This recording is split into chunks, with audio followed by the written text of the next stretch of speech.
राधे राधे। जय श्री कृष्ण। आप सभी को श्रावण मास के शुक्ल पक्ष की एकादशी की बहुत बहुत शुभकामनाएं। भगवान लक्ष्मी नारायण की कृपा सब पर बनी रहे और सबकी मनोकामनाएं पूरी हों।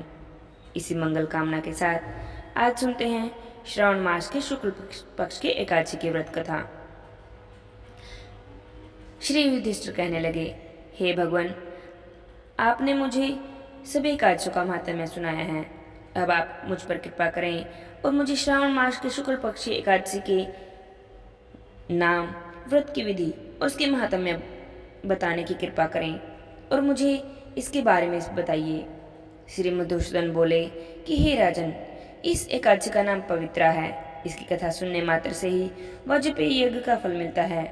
द्वापर युग के आरंभ में महिष्मती नाम की एक नगरी थी, जिसमें महिजीत नाम का राजा राज्य करता था। परंतु पुत्र न होने के कारण राजा को राज्य बिल्कुल भी सुखदायक नहीं लगता था। पुत्र सुख की प्राप्ति के लिए अनेक उपाय किए, परंतु राजा को पुत्र की प्राप्ति नहीं हुई। वृद्ध अवस्था आती हुई देखकर राजा अपने प्रजा के प्रतिनिधियों को बुलाकर बोला कि हे प्रजाजनों, मैंने इस जन्म में कोई भी पाप नहीं किया और न ही मेरे खजाने में अन्याय से प्राप्त किया हुआ धन है। मैंने देवताओं तथा ब्राह्मणों का धन भी कभी नहीं छीना। किसी दूसरे की धरोहर को भी मैंने कभी नहीं ली। प्रजा का पुत्र के समान पालन किया है। मैं अपराधियों को पुत्र एवं बांधवों की तरह दंड देता रहा हूँ। कभी किसी से भी घृणा नहीं की, सबको समान माना है, सज्जनों का सत्कार किया है। इस प्रकार धर्मयुक्त राज्य करने पर भी पुत्र न होने के कारण मैं अत्यंत दुख पा रहा हूँ।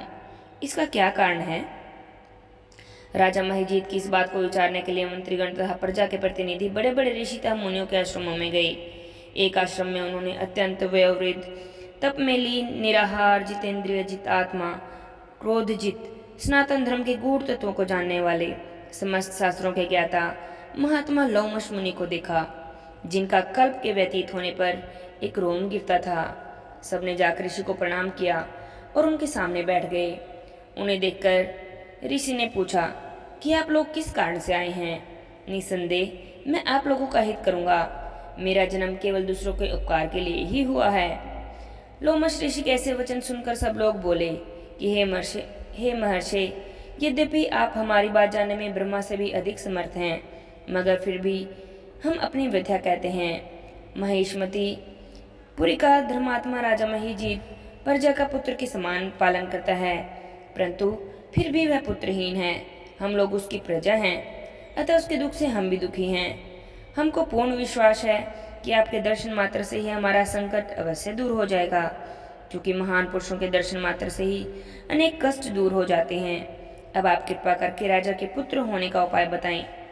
यह वार्ता सुनकर ऋषि ने थोड़ी देर के लिए अपने नेत्र बंद किए और राजा के प्रथम जन्म का वृतांत जानकर कहने लगे कि ये राजा पूर्व जन्म में एक निर्धन वेश्या था। निर्धन होने के कारण इसने अनेक बुरे कर्म किए। यह एक गांव से दूसरे गांव व्यापार करने के लिए जाया करता। एक समय ज्येष्ठ मास के शुक्ल पक्ष की द्वादशी के दिन मध्याह्न काल के समय, जबकि वह 2 दिन का भूखा प्यासा था, एक जलाशय पर जल पीने गया। उस स्थान पर एक तत्काल की ब्याई प्यासी गौ जल पी रही थी। राजा ने उस प्यासी गौ को जल पीते हुए हटा दिया और स्वयं जल पीने लगा। इस कारण राजा को दुख सहना पड़ा।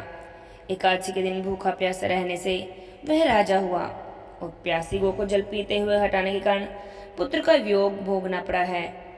यह सुनकर सब लोगों ने कहा, हे महामुने, शास्त्रों में पापों का प्रायश्चित भी लिखा हुआ है, अतः जिस प्रकार राजा का यह पाप नष्ट हो जाए, ऐसा आप कोई उपाय बताने की कृपा करें। लोमश मुनि कहने लगे, श्रावण मास के शुक्ल पक्ष की एकादशी को पवित्र एकादशी कहते हैं। राजा सहित सब प्रजा इस एकादशी का व्रत व रात्रि जागरण करे तो पूर्वजों के पाप नष्ट होकर राजा को अवश्य ही पुत्र की प्राप्ति होगी। लोमश ऋषि के वचन सुनकर मंत्रियों सहित सारी प्रजा नगर को वापस लौट आई और जब श्रावण मास के शुक्ल पक्ष की एकादशी आई तो सबने मिलकर ऋषि की आज्ञा अनुसार राजा सहित पवित्र एकादशी का व्रत और जागरण किया। इसके पश्चात द्वादशी के दिन इसके पुण्य का फल राजा को दिया। उस पुण्य के प्रभाव से रानी ने गर्भ धारण किया और प्रसव काल बीतने पर अत्यंत तेजस्वी पुत्र को जन्म दिया। हे राजन, इसी कारण श्रावण शुक्ल एकादशी का नाम पवित्र एकादशी पड़ा। संतान सुख की इच्छा करने वालों को यह व्रत अवश्य ही करना चाहिए। इस एकादशी के महात्म्य को सुनने से ही मनुष्य के सब पाप नष्ट हो जाते हैं और इस लोक में संतान का सुख भोग कर अंत में स्वर्गलोक की प्राप्ति होती है। बोले विष्णुदेव भगवान की जय हो, लक्ष्मी माता की जय हो, बोलो एकादशी माता की जय हो। एक बार एक तपसी था और एक लपसी था। तपसी तो भगवान की खूब तपस्या करता, पूजा पाठ करता, हवन करता। लपसी को यह सब नहीं आता था, तो वह भगवान के लिए सवा सेर की लापसी बनाता, भगवान को भोग लगाता, खुद भोग लगाकर खुद जिम लेता और चद्दर तान कर सो जाता। एक दिन दोनों में आपस में बहस हो गई कि कौन भगवान का बड़ा भक्त है। तपसी कहने लगा, मैं भगवान का बड़ा भक्त हूँ, क्योंकि मैं तो खूब पूजा पाठ करता हूँ, हवन करता हूँ, यज्ञ करता हूँ, इसलिए मैं ही भगवान का बड़ा भक्त हूँ। लपसी कहने लगा, मैं तो भगवान को रोज सवा सेर की लापसी का भोग लगाता हूँ, इसलिए मैं भगवान का बड़ा भक्त हूँ। वे दोनों आपस में झगड़ ही रहे थे कि उसी समय उधर से नारद मुनि जी गुजर रहे थे। उनकी बातें सुनकर उनके पास आए, उनके झगड़े का कारण पूछा। दोनों ने अपनी अपनी बातें कह सुनाई। दोनों की बातों को सुनकर नारद मुनि भगवान कहने लगे, कोई बात नहीं, तुम्हारी इस झगड़े का निवारण मैं कुछ दिनों में अवश्य ही कर दूंगा। दोनों को नारद मुनि पर पूर्ण विश्वास था, इसलिए उनको प्रणाम किया और दोनों नित्य नियम की तरह अपने अपने कार्यों में लग गए। अगले दिन जब सुबह तपसी नहाने के लिए नदी की ओर जा रहा था, तो उसे रास्ते में एक हीरे मोतियों की जड़ी अंगूठी दिखाई दी। उसे देखकर तो तपसी के मन में लालच आ गया। उसने सोचा, अरे यह तो बड़ी ही कीमती अंगूठी लगती है, इसे बेचकर तो खूब धन माया मिलेगी और उसे बेचकर मैं खूब तपस्या करूंगा, हवन करूंगा, दान पुण्य करूंगा और मैं ही भगवान का बड़ा भक्त कहलाऊंगा।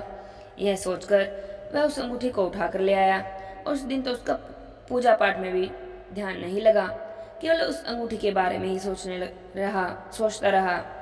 थोड़ी देर के बाद जब लपसी नहाने के लिए नदी की ओर जा रहा था, तो उसे भी अपने रास्ते में वैसी अंगूठी पड़ी दिखाई दी।